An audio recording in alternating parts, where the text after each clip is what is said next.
Honneur à vous les frérots, j'espère que vous allez bien et bienvenue sur Fumichaud. Review du premier épisode de One Piece, le live action One Piece. J'avais fait un live réaction dessus sur le trailer, j'avais trouvé que c'était plutôt pas mal. J'ai donc déjà regardé le premier épisode et pour être honnête, j'ai déjà regardé le 2 et le 3 et je pense faire une review par épisode, ou peut-être juste du premier épisode, on verra ce que vous en pensez, si vous voulez mon avis, mes réactions épisode par épisode, et il faut savoir que une fois que j'ai regardé l'épisode, je me retape, on va dire, cette partie-là en manga, histoire de voir un peu les différences, c'est toujours intéressant. Bon, par contre, il y a tellement de choses qui sont skippées, franchement, faire une vidéo différence entre le live action et le manga, franchement, on va y passer la soirée, donc en toute sincérité, je vais pas me prendre la tête à faire ça. Je vais vous donner mon avis sur l'œuvre en elle-même, donc le live action One Piece. J'ai noté quelques différences, mais il y en a tellement, et ce qui est bien normal, évidemment, que je ne ferai pas, la vidéo ne sera pas dédiée à cela.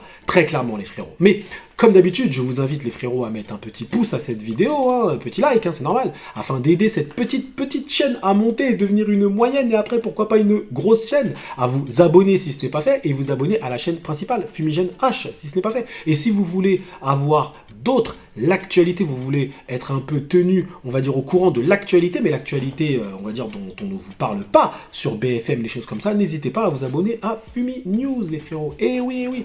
Donc, le premier épisode de ce live action One Piece, c'est un live action qui est très attendu. Comme tous les live action des œuvres, on va dire, iconiques, c'est très attendu. Les fans ont peur, faut dire la vérité. Moi, lorsqu'on me dit qu'il y a un live action de Dragon Ball, je suis... Voilà. Et lorsqu'on me dit qu'il y a un live action de Yu Yu Hakusho, je me dis... compliqué aussi. Donc, il est normal que lorsqu'on nous a annoncé live action de One Piece, on a eu peur. Surtout que One Piece a un univers qui est très atypique. Les morphologies des personnages sont quand même assez what the fuck. Enfin, je veux dire, Big Mom. Comment tu fais Big Mom? Comment vont-ils faire Big Mom? Voilà, Kaido.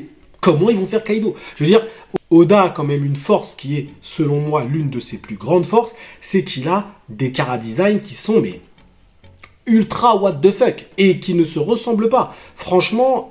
reprendre One Piece en live action, c'est extrêmement compliqué. Quand moi, on m'a dit que le budget était stratosphérique, plus de 10, 15, 20 millions par épisode, j'étais pas choqué. J'étais pas choqué parce que tu dois tout créer.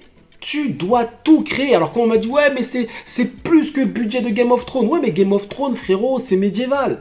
Tu vois, ils vont trouver des endroits qui ressemblent à ça, machin et tout. Même si, attention, il y a des dragons, il y a des bails comme ça. Mais là, dans One Piece, tu dois tout créer, frère. Tu dois tout créer parce que Oda a tout imaginé. Donc tu dois tout créer de A à Z. Surtout après, il y a les fruits du démon, les machins, les ceci, les monstres marins, tout ça. One Piece, c'est une dinguerie. Et ils n'ont même pas pu tout reprendre. Ils n'ont même pas pu tout reprendre. Clairement pas. Donc, le budget était stratosphérique. C'est normal pour l'univers One Piece. Tu es obligé, si tu veux faire un live action digne de ce nom. Est-ce que Netflix a réussi le pari? Je vais vous dire épisode par épisode. Parce qu'attention, mon avis du premier épisode n'est pas forcément le même au deuxième. Pour l'instant, c'est un peu le même sur 1 et 2. Au 3, ça a changé un petit peu. Donc bref, on commence sur l'exécution de Goldie Roger. En fait, il faut bien se dire que déjà, dans la narration, ils ont totalement chamboulé la narration de Oda. Et à juste titre. Et heureusement qu'ils l'ont fait, parce qu'ils n'ont pas le même temps que lui, c'est sûr. Mais ils ont totalement chamboulé la narration. Normalement, on arrive sur l'histoire de Luffy. Luffy, quand il est petit, etc., avec Shanks, etc., Shanks perd son bras, etc., on est sur ça. Là, on arrive sur Goldie Roger, et en fait, les flashbacks de Luffy vont être disséminés au travers des épisodes, au travers de ses aventures. C'est pas plus mal. Ça permet tout de suite de rentrer dans le feu de l'action, ça permet de gagner du temps. Parce que eux, il faut bien se dire, les frérots, que eux, ils ont le manga, ils se disent, ok, on a besoin d'adapter une dizaine, 11 chapitres à peu près, ok, on doit aller vite. Comment allons-nous faire pour condenser tout ça? Ce sont déjà des épisodes de 1 heure, ok, donc eux, leur but, c'est d'aller vite. Donc ils essayent de trouver une narration qui leur permet de conserver la cohérence de l'œuvre, mais en même temps d'aller vite et de skipper pas mal de choses.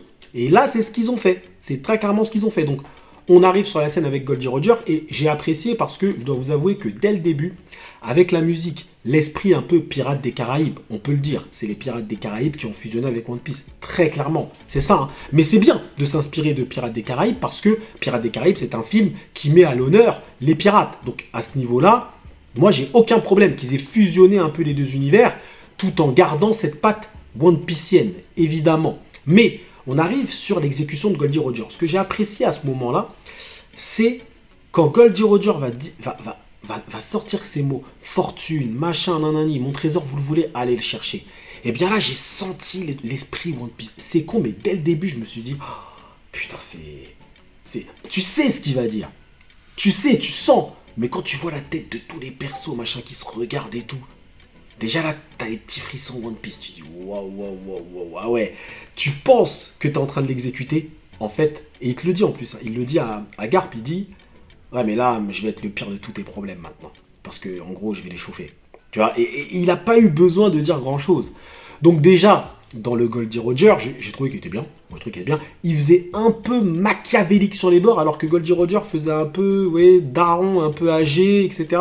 Lui, il faisait plus machiavélique. Voilà, ça faisait un Goldie Roger qui rigolait un peu, voilà. Mais c'était pas mal. Le Garp, il est bien aussi. Faudrait qu'il aille pousser un petit peu à la salle, mais le Garp est pas mal aussi.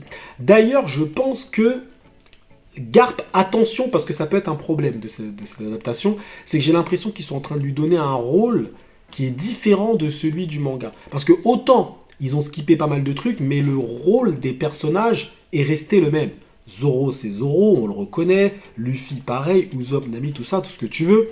Mais là, Garp, je veux dire, un moment, quand on lui parle un moment de Luffy, voilà, il y a un truc avec Garp, je sais pas comment ils vont développer ça. En même temps, je n'ai pas encore vu les autres épisodes. Donc là, je suis en train de vous parler.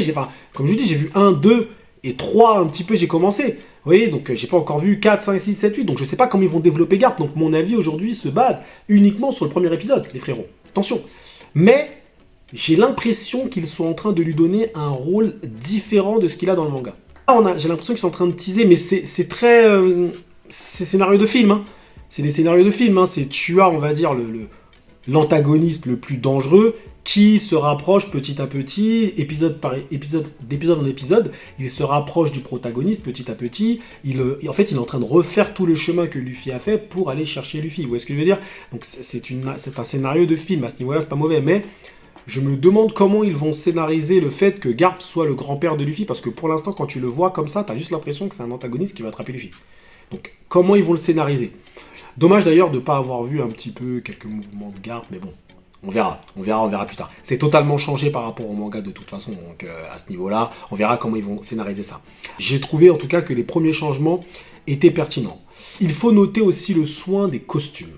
Et oui, c'est un live action, moi je suis très indulgent avec les live action, très clairement, parce que je sais que c'est pas facile pour eux. Kingdom, 100 000 mecs qui se battent contre 100 000 mecs, il faut le faire ça. Faut le faire, ok? Mais tu sens que dans les costumes, il y a un soin qui a été apporté. Vraiment, je me suis pris la tête à regarder un peu les costumes de la marine, les machins et tout. Il y a un respect de l'œuvre. On ne peut pas dire le contraire. Franchement, les frérots, à ce niveau-là, c'est bien, c'est terrible. Tu es dans l'univers One Piece. Mais si on te plonge dans l'univers One Piece purement en live action, ça aurait fait un peu kitsch. Donc on a rajouté cette petite pointe de Pirates des Caraïbes pour donner un peu de piment au truc, un peu. Vous voyez ce que je veux dire? Donc, et Pirates des Caraïbes met bien en avant les pirates. Donc on ressent l'esprit pirate. C'est incroyable, hein. C'est vraiment incroyable. Hein. Un point aussi que j'ai apprécié, c'est la violence. Alors, je m'attendais à ce que ce soit édulcoré. Ça ne l'a pas été. On a vu des corps se faire découper et tout, machin. Donc, c'est pas ultra violent. Et One Piece n'est pas une œuvre ultra violente. D'accord? C'est violent, il y a des combats, mais c'est pas ultra violent, One Piece. Clairement pas. Et là, pour le coup, le live action a respecté ça. On voit des mecs se faire découper, machin et tout. On voit du sang. Il n'y en a pas énormément. Mais il n'y en a pas besoin d'énormément. Vous voyez ce que je veux dire? Bon, on a skippé la cigarette de Morgan au passage. Mais, du moins le cigare de Morgan au passage. Mais, voilà, on verra d'ailleurs ce qu'ils vont faire aussi avec la cigarette de Sanji. Mais, ce que je dois apprécier, c'est que la violence est quand même au rendez-vous. Maintenant, par contre, je trouve que dans les chorégraphies de combat, ils doivent encore travailler. C'est pas mauvais. C'est pas truc nul, machin, tu t'ennuies. Non. Mais je trouve que dans les mouvements des personnages, celui qui s'en tire le mieux, c'est Zoro. Très clairement, c'est lui qui s'en... De toute façon, franchement, pour l'instant, Zoro, c'est un peu le meilleur perso. Zoro, c'est le meilleur perso à tous les niveaux. Il est en train de redorer le blason, le frérot, parce que ce qu'il avait fait dans le Senseiya, la version, je sais pas quoi, là, au cinéma que j'ai vu, la bouse, là, il est en train de redorer le blason, le frérot. Je te le dis, hein. Clairement, là, actuellement, l'acteur qui est en train de se démarquer de ce live action, c'est Zoro. Ah, mais il est au-dessus. Dans son jeu d'acteur, dans tout, il est parfait. Déjà, même dans sa façon de combattre et tout, il est nickel. Nami aussi est vraiment pas mal. Malheureusement, c'est Luffy le moins bon. Mais il est pas mauvais, le Luffy. Il est pas mauvais. Mais c'est lui le moins bon, pour l'instant. À l'épisode où j'en suis, je commence un petit peu à m'attacher à lui. Donc bref, les chorégraphies de combat doivent être un petit peu travaillées. Elles ne sont pas assez dynamiques. Je trouve que le fruit du démon de Luffy n'est pas assez utilisé. Il devrait être un peu plus utilisé, je trouve. Mais les chorégraphies sont encore à retravailler. Tu sens que des fois ça manque de punch, ça manque de dynamisme, alors que One Piece, on sait que ça envoie quand même. Quand il y a des bastons, ça envoie One Piece. C'est pas que de la baston One Piece, évidemment, mais quand il y a de la baston, ça envoie One Piece, quand même. Donc là, c'est le seul petit défaut que j'ai pu voir, mais c'est le premier épisode. Donc ils doivent travailler. Ils doivent travailler. Maintenant, au niveau du choix des personnages qu'on a pu voir. Zoro, comme je l'ai dit, il est lourd. Luffy, pas mauvais, mais il doit s'améliorer parce qu'il lui manque encore ce côté attachant que Luffy a. Il lui manque encore ça. Donc, petit à petit, au fur et à mesure des épisodes, je vous dirai s'il le trouve ou pas. Nami est bien. Nami, franchement, moi, Nami, j'ai bien aimé. J'ai bien aimé. Il faudrait la vérité aussi, les autres épisodes feront en sorte que tu vas un peu plus t'attacher à elle. Donc, c'est aussi ça qui a aidé. Garde pas mal, comme j'ai dit, il faut qu'il pousse à la salle. Morgan aussi, ce serait bien qu'il aille pousser un petit peu. Et donc l'épisode se termine sur l'arrivée de l'arc Baggy, donc avec Baggy. Et je sens tout de suite qu'ils ont totalement changé le truc dès le début, du moins dès la fin de l'épisode 1. On voit tout de suite que toute l'ambiance a été modifiée. On est sur un sorte de cirque un peu dramatique, un humour dramatique. Donc ça, c'est pas mal. C'est pas mal, mais j'en parlerai dans ma revue de l'épisode 2, lorsque je parlerai de Baggy. Donc, ils ont adapté environ 10 chapitres, 11 chapitres, un peu plus, je crois. Et franchement, maintenant, est-ce qu'on peut se dire que c'est une réussite? Franchement, oui. Mais on va même pas faire de suspense. C'est une réussite, que ce soit dans les OST, que ce soit dans le jeu des acteurs, que ce soit dans le choix des acteurs, que ce soit dans les décors, que ce soit dans toute l'ambiance de ce live action, on est sur une réussite. Je suis désolé, les frérots. Je ne vois pas d'énormes défauts. Je vous dis, le seul défaut objectif que je vous donne, c'est les chorégraphies, qui sont un peu minimalistes. C'est juste ça. Et le fruit du démon de Luffy n'est pas... c'est pas moche quand ils l'utilisent, mais on sent qu'ils ont encore du mal. On sent qu'ils ont encore du mal quand il met un coup de pied. C'est un peu... Voilà. Donc, voilà, il y a ça qui doit être retravaillé, mais sinon, au global, on est sur une réussite claire, nette et précise. Hein. Moi, en tout cas, je fais partie des personnes qui vont défendre ce live action parce que je vous dis franchement, j'ai apprécié. Vraiment, j'ai retrouvé l'esprit One Piece.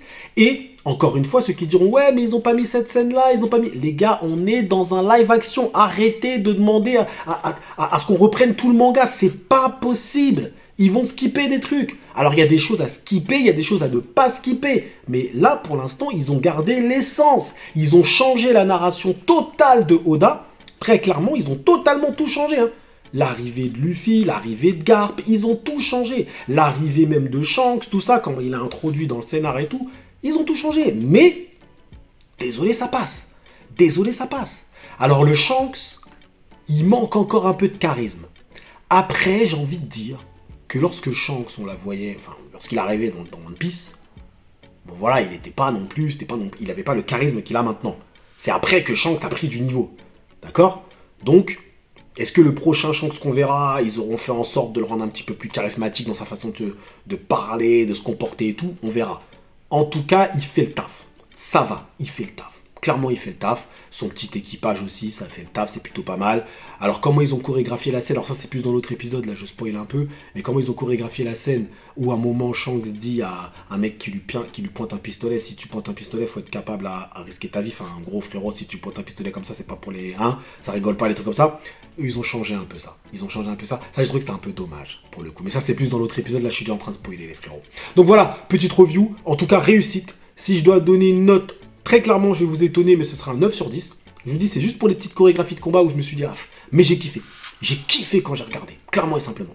Donc voilà les frérots, si vous voulez la revue de l'épisode 2, dites-le moi en zone de commentaire. Soit je fais juste l'épisode 1, je donne mon avis, et voilà, ou soit je fais les 8 reviews directement, c'est comme ça, hein, on en parle. Ok?